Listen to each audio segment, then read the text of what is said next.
Emily, I want a divorce. While I was doing the dishes, my husband John blurted that out unexpectedly. But why? I was taken aback by the suddenness. You see, I'm about to come into $3 million. That's a hell lot of money, right? But it's mine. I don't intend to share it with you. What does that have to do with a divorce? The truth is, I stayed with you for the money, Emily. Your salary isn't much, but it's better than nothing. So I reluctantly carried on with our married life. But once I get those $3 million, I won't need you anymore. I want to live a relaxed life alone. So please, let's part ways. Fine. If you have that much money, you can sell the house. It will cover the mortgage too. John was a bit surprised that I agreed without any resistance. This would mean goodbye to my tiresome life up to now.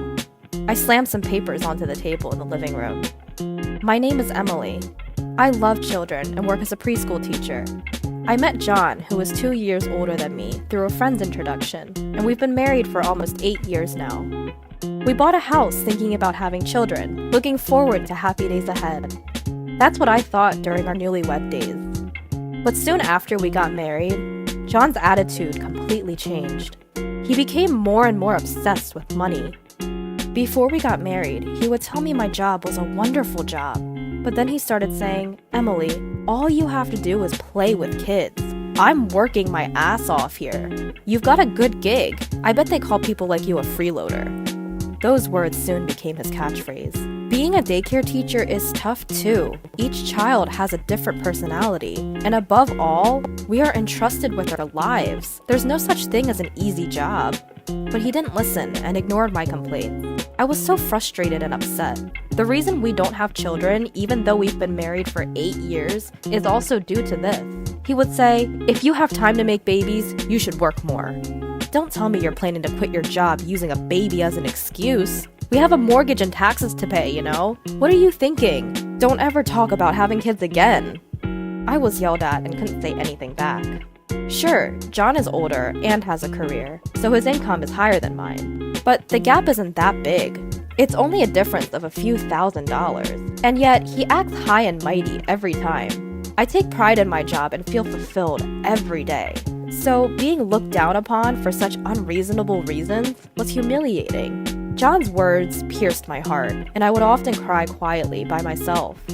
And lately, John has been saying he wants to be alone more often. In reality, I could live by myself, but I've been sticking with you out of necessity. Don't forget that. Why does he always look down on me? Perhaps it has to do with John's increased overtime at work. It's because you're not working hard enough that I have to work overtime to make ends meet. How about being a little grateful? I was often blamed like this. But even though he's working overtime, it doesn't seem like his salary is increasing. I can tell because I carefully check our finances. But the salary doesn't really change much, does it? Even though you talk big. Maybe that ticked him off, because John got angrier than I've ever seen him before. Who do you think is making this lifestyle possible? If I wanted to, I could dump you easily. Be prepared. He said something that sounded almost like a threat. He wasn't like this before we got married. Since that incident, our conversations as a couple have steadily decreased. Then, one day, something happened that pushed me further into despair. When we visited John's parents during Thanksgiving, his mother served tea and said, "You two have been married for 8 years now, right? Emily, you used to say you wanted a child soon. Considering your age, have you decided on how many children you want?" I thought this was the perfect time to discuss the issue, so I was about to open my mouth. But then, "Mom, we're not having kids. Emily and I talked it over and decided." "Oh, is that so?" "Yeah, she said she absolutely hates the idea of taking care of kids, whether it's at work or home." "What? Wait a minute, what are you saying?" "Mom, can you not bring it up so much? It's stressful for Emily too." "No, that's not what well, if that's what you two have decided, it's okay to just be the two of you. It's certainly hard work." With that, my mother-in-law left the room and I was left unable to discuss anything. On the car ride home, I asked, "Why would you tell such a lie? I love children and want them, but you keep saying you don't want them yet." The fact that we can't afford to have a child because you don't work full-time is true. Only start talking when you start earning as much as me. I thought preschool teachers earned more. What a disappointment. I don't like the way you're saying that. From the beginning, I never liked children and I never planned on having them. Children are just a financial burden. I'd rather spend that money on myself. While I was shocked, John just laughed. You should never mix personal matters with work. I knew that, of course, but I couldn't help but dwell on this issue. Children are sensitive to these things. A girl named Amy from the class I'm in charge of approached me. Miss Emily, what's wrong? You seem less cheerful today. I'm sorry, I didn't mean to worry you. I'm fine, I said, patting her head. Amy wasn't the type to stand out, but she was very mature and kind for her age. She must be receiving a good upbringing. You're not fine. You're usually much more cheerful. I don't want to see Miss Emily like this, she said sadly. I felt terrible for causing such a young child concern. Maybe my daddy can help with Miss Emily's problem. He's a superhero and helps lots of people. He's picking me up tomorrow, so I'll tell him. Amy's mother usually picked her up, but she said her father was coming to the preschool tomorrow because her mother was busy. I told her I was fine, but Amy insisted on introducing me. I hadn't really spoken to Amy's father since I met him at the school entrance ceremony, so I was a bit nervous. The next day, as Amy said, her father came to pick her up. Thank you for looking after Amy. I'm her father. I've heard a lot about you from my daughter. I really appreciate that she seems to be having a good time. Oh, not at all. We're the ones who should be thanking you. Amy is a very kind girl. I got the impression that he was a very polite person, but I didn't really feel like sharing my personal affairs, especially because they were quite embarrassing. They were not something that could be easily spoken about. I can tell that Miss Emily is worried about something, so I want you to talk to my dad. Thank you, Amy. I really appreciate your concern, but I understand how you feel. It can be difficult to confide in someone, even if they're a close acquaintance. However, my daughter is really worried about you. If there's anything going on, please let me help. Surprised, I received a business card from Amy's father and saw his title. But looking back, I think that was the moment my fate changed. That was when I decided to take revenge on John. While I was preparing for that moment, John suddenly approached me. Hey, how about we get a divorce? It was after a long time that John came home early and we had dinner together. My hands, which were washing dishes, stopped there. Perhaps he thought I was bewildered by the suddenness. John grinned unpleasantly. You might not like it, but my feelings won't change. May I ask why? A huge sum of money is coming in. Do you want to know how much? $3 million. $3 million! John's mouth did not stop, even though I hadn't asked anything. I've been with you because I wanted money. Compared to me, it was just a drop in the bucket, but better than nothing, right? But now, I have $3 million, so I don't need you anymore. So, let's split up quickly. You've probably had enough of being a leech. Where did all that money come from? There were a lot of things I wanted to say, but first, I asked John the question that came to mind. That's none of your business. We're strangers now. Okay, I understand. Let's separate then. Perhaps surprised by my swift reply, John looked a bit taken aback. By the way, I have no intention of living in this small house anymore. After all, I have $3 million. I'm thinking of using this money to live in a mansion, so I've decided to sell this house too. That's fine. I'll start looking for an apartment then. You can pay off the rest of the mortgage on this house, right? Yeah, I'll pay it all off. That much at least. I guess that's natural. Our positions are different, after all. Thanks, that would be great.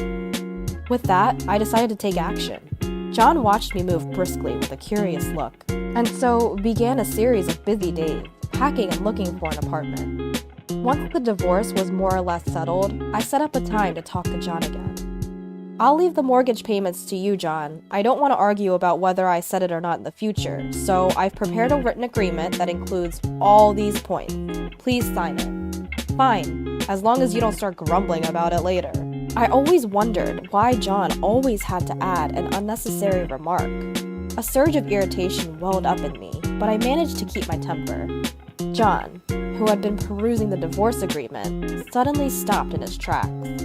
Hey, what's this alimony section about? Why should I be the one to pay?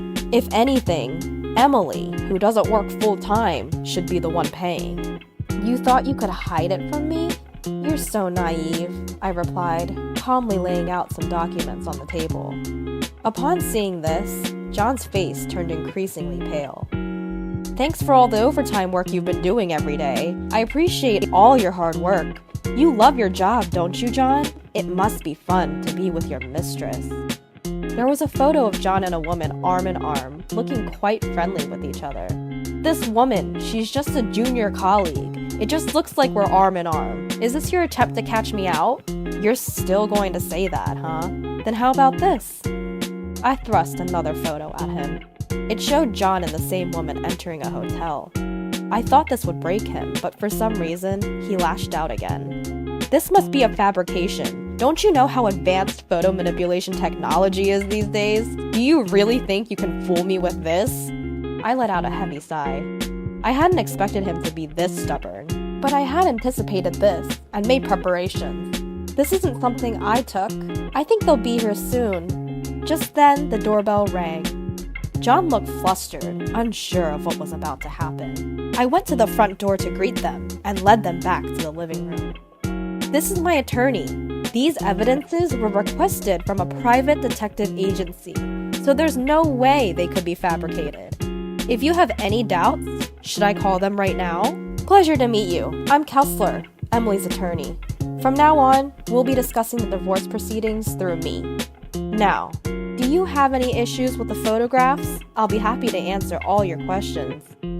Seeing Kessler's confident smile, John started to panic. It turned out that John's claim of working overtime because he was busy was a lie. The private detective agency found out that he was actually leaving work on time. The reason his income hadn't changed was because of this. If he wasn't working overtime, there would be no increase. He was spending his nights with his mistress. When his affair was exposed, one thing finally made sense to me. It was when John started saying he wanted to be alone. He probably said that because he wanted to be with his mistress. The lawyer I hired this time was a highly skilled one. It was Amy who connected me with him. Amy's father happens to be the CEO of a well-known group. Her words about her father being a superhero weren't a lie after all. Upon hearing the situation, Amy's father immediately contacted a private detective agency and introduced me to a lawyer. I thought it was a bit over the top, but the more I looked into John, the more his flaws started to emerge. And that made me so angry that I decided to go all out. "You're acting as if this is all you're doing. You want alimony? I can give you that. I have $3 million. I can easily pay you that. If you're done here, just leave. I never want to see your face again." I would have left even if you hadn't said that. "If anything comes up in the future, let's talk through the lawyer. Don't come to me directly." "Who would ever want to see you?" He spat out these last words. I silently packed my things and left the house. Perhaps if it had been anyone but John, it might have had more impact, but he was himself to the end. Just how arrogant can one be? I wondered as I left the house. I thought my tale of revenge had come to an end. Then, a few months later, just as I was getting used to my new life in the apartment where the incident occurred, something big changed. My source of stress was gone. At first, of course, I was shocked by the fact that I had divorced, but I didn't even have a shred of love left for John. That's why I also felt a sense of relief. Despite that, he had the audacity to barge into my new apartment. "Please, will you listen to me? I beg of you." He shouted so loudly at the entrance that I reluctantly let him in. "What on earth do you want? I told you I don't want anything to do with you anymore." He was smirking as he looked around my apartment. I found it utterly disgusting. "Well, you've got a nice place here for being separated from me. If there are 2 rooms in this spacious apartment, I can make one my room right away." "What are you talking about? There's no way I'm going to live with a stranger." "Don't be so cold.